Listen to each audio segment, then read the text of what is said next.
کریم جب موقع دے میں اس مسجد کی جھاڑو بھی لگانے پر فخر محسوس کروں، اسی نہیں کسی بھی مسجد کی۔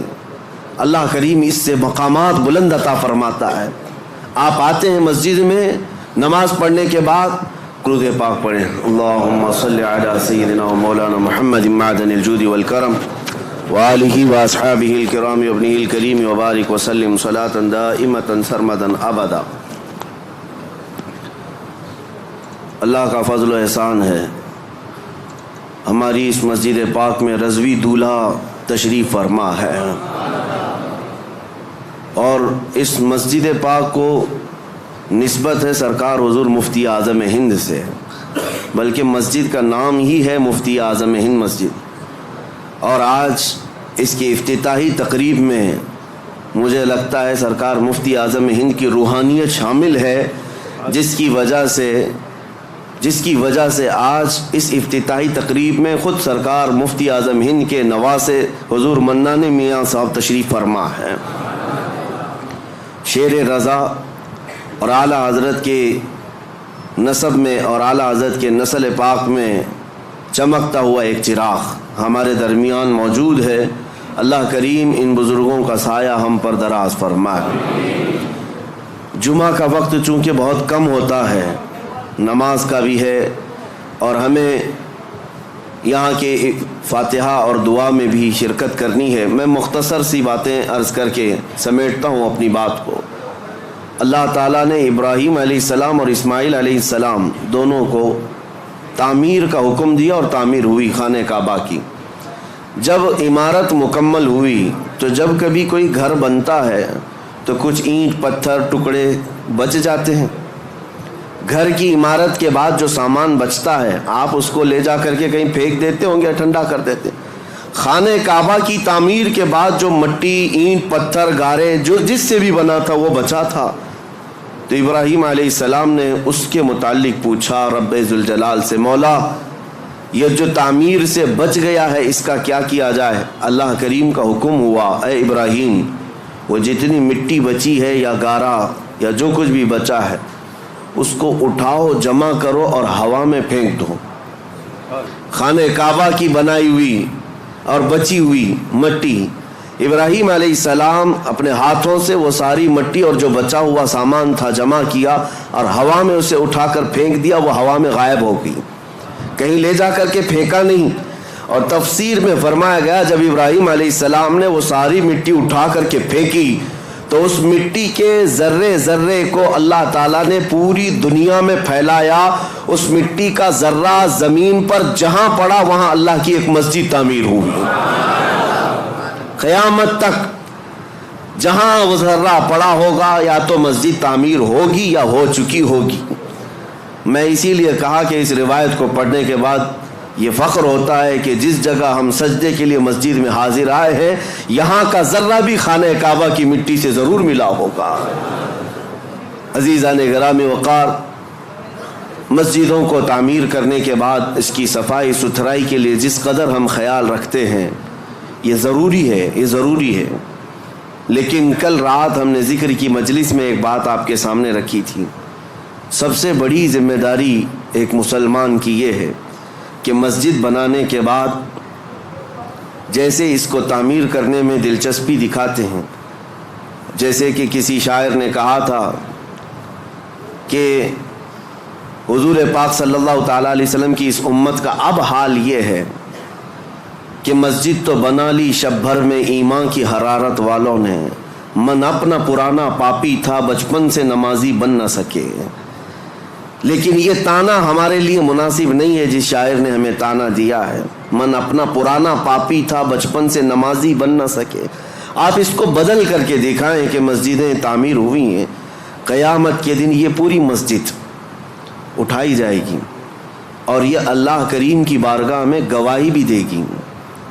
یہ بھی حدیث پاک میں ہے، کچھ مسجدیں اللہ کی بارگاہ میں شکایت کریں گی، مقدمہ کریں گی، اے رب ذوالجلال اس محلے والوں نے مجھے بھوکا اور پیاسا رکھا۔ اس سے پوچھا جائے گا تو بھوکی اور پیاسی کیسے ہوتی؟ مسجد کہے گی کہ جب اذان ہوتی تو مجھے بھوک لگتی، اگر یہ میری صفوں کو بھر دیتے تو میرا پیٹ بھر جاتا۔ مگر انہوں نے مجھے خالی رکھا، بھوکا اور پیاسا رکھا۔ مسجد اگر کسی کے خلاف مقدمہ کرے قیامت کے دن تو میرے عزیزوں پورا محلہ اس میں شامل ہو جائے گا۔ اس لیے آپ نے مسئلہ سنا ہے کبھی؟ ہر رمضان المبارکہ میں کوئی نہ کوئی ایک مسجد میں اعتکاف ضرور کرے، کیونکہ یہ مسجد کا حق ہے۔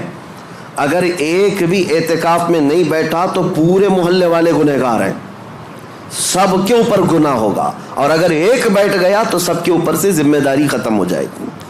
کیوں؟ مسجد کا حق ہے، اس مسجد کو رمضان کے آخری عشرے میں خالی نہیں رکھا جائے گا۔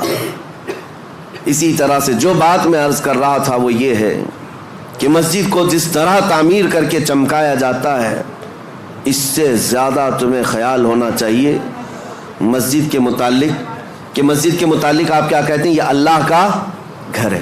سب یہی کہتے ہیں نا، مسجد کیا ہے؟ اللہ کا گھر۔ اللہ کا گھر کا مطلب کیا ہے؟ اللہ رہتا ہے، اللہ رہتا ہے نہیں، نسبت کے لیے کہا گیا ہے کہ اللہ کا گھر ہے، اس کا مالک صرف اللہ ہے۔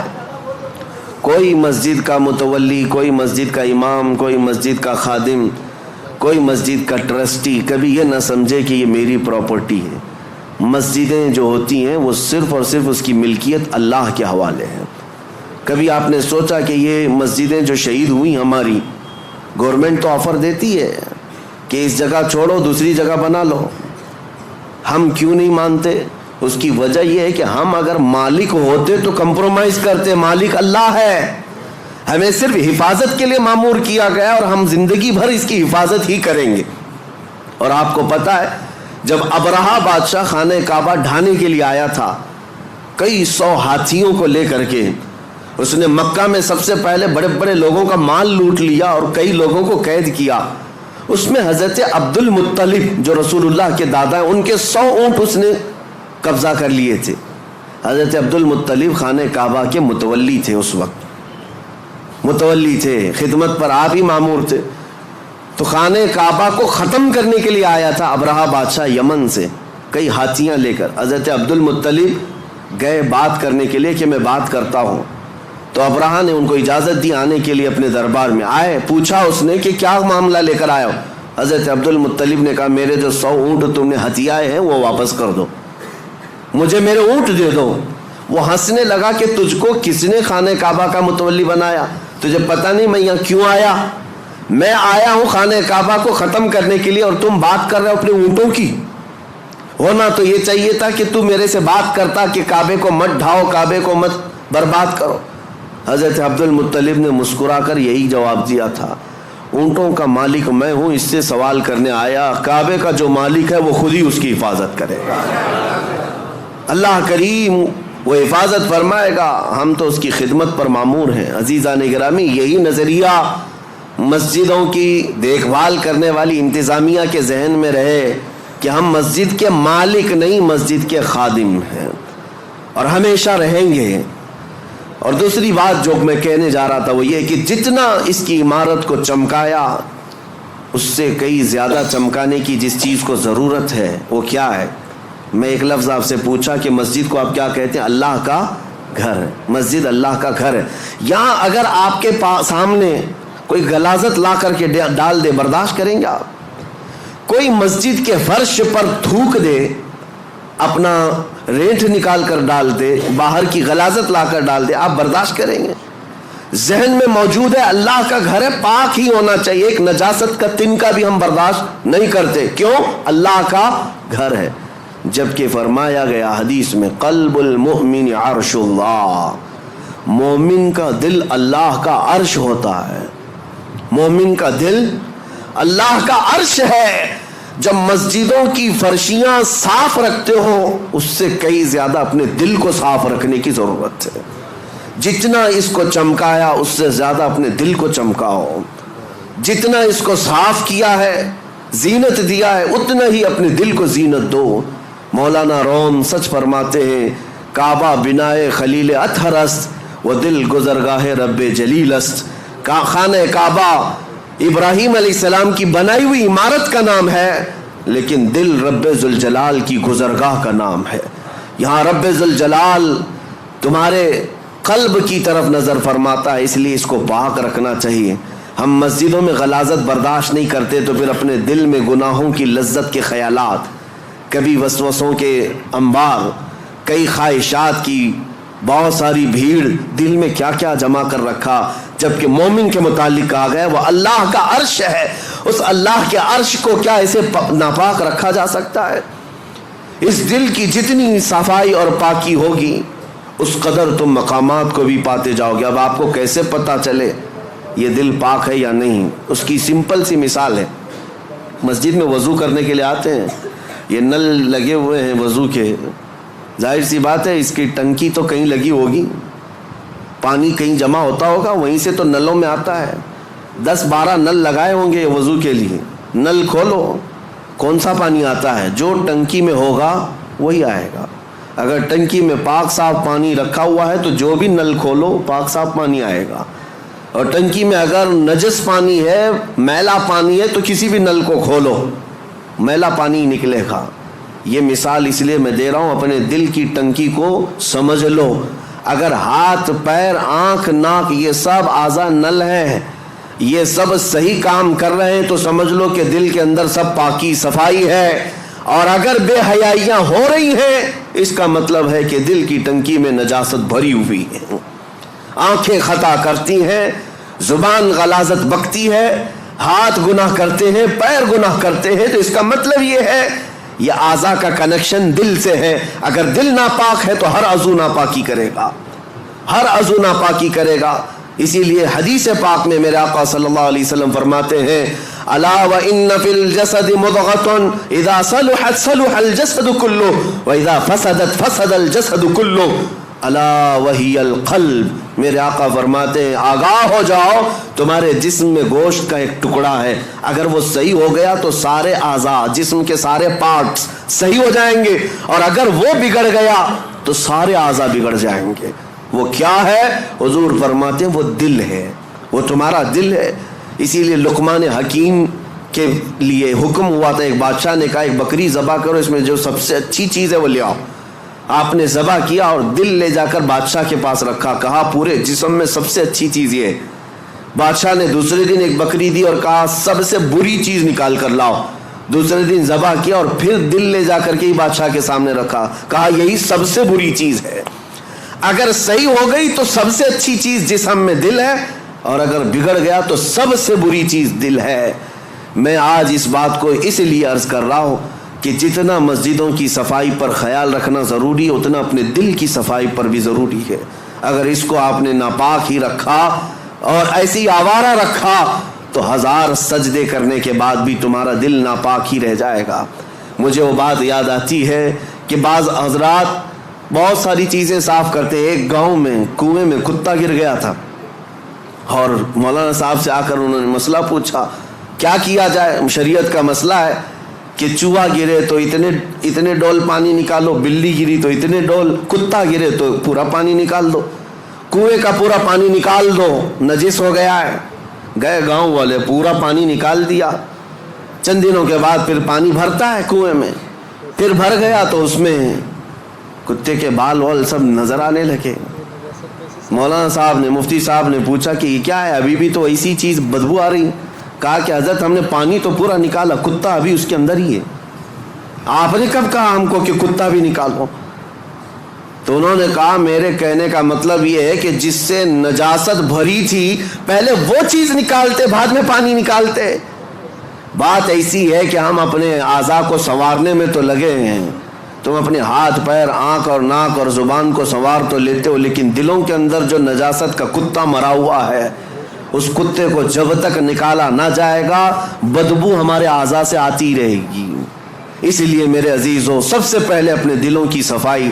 مجھے ایک بات یاد آتی ہے، اللہ کریم جب موقع دے میں اس مسجد کی جھاڑو بھی لگانے پر فخر محسوس کروں، اسی نہیں کسی بھی مسجد کی، اللہ کریم اس سے مقامات بلند عطا فرماتا ہے۔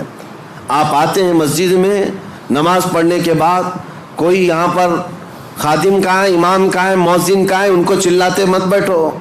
اگر کچرا دکھا تو سب سے پہلے بڑھ کر کے اٹھاؤ اور خود صاف کرو، اس حصے میں تم بھی شامل ہو جاؤ۔ یہ نہیں کہ یہاں آ کر کے فلاں کہاں ہے، تنخواہ کیوں لیتا ہے، یہ صفائی کیوں نہیں رکھتا. تم آرڈر دینے والے نہیں ہو، وہ اللہ کریم کے گھر کی عبادت اور خدمت میں لگا ہوا ہے. مصر کے بڑے بزرگ شیخ متولی شعراوی رحمۃ اللہ علیہ، جنہوں نے پورے قرآن کی تفسیر لکھی ہے، اور عرفات کے میدان میں ان کو خصوصی خطاب کے لیے لایا گیا تھا. پورے عرب کے سب سے بڑے عالم دین، اللہ کے ولی، جن کے متعلق میں آپ کو بتاؤں، وہ اتنے بڑے مفسر کہ ہزاروں علماء ان کے شاگرد ہیں. ان کا ڈرائیور وہ خود کہتا ہے کہ روزانہ رات کے 12 بجے کار لے کر اپنے گھر سے نکلتے، میں ہوتا ساتھ میں حضرت ہوتے، تقریباً 70 سال کی عمر ہے، اور مسجد چلے جاتے، مسجد سیدہ نفیسہ، مسجد امام حسین، کئی مسجدیں ان کی خاص تھی. رات کو جاتے اور ڈرائیور سے کہتے دروازہ کھلوا کر اندر چلے جاتے، یہ باہر ویٹ کرتا رہتا. گھنٹہ 2 گھنٹے کے بعد آتے. ظاہر سی بات اللہ والے نماز پڑھ رہے ہوں گے، تہجد یا عبادت میں مصروف. برسوں یہ سلسلہ چلتا رہا.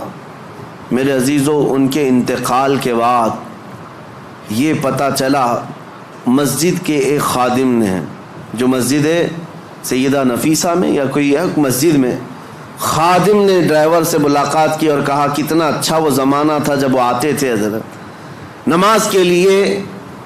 یہ ڈرائیور کہنے لگا کہ میں 2 گھنٹے باہر انتظار کرتا تھا، حضرت کا وصال ہو گیا. کیسی عبادت کرتے تھے مسجد میں جا کر، تم تو اندر رہتے تھے، تم خادم ہو، کبھی دیکھا میرے حضرت کو؟ وہ خادم رونے لگا اور کہا ڈرائیور سے، وہ راز تھا میں بتا نہیں سکتا، لیکن اب ان کا انتقال ہوا، میں بتاتا ہوں.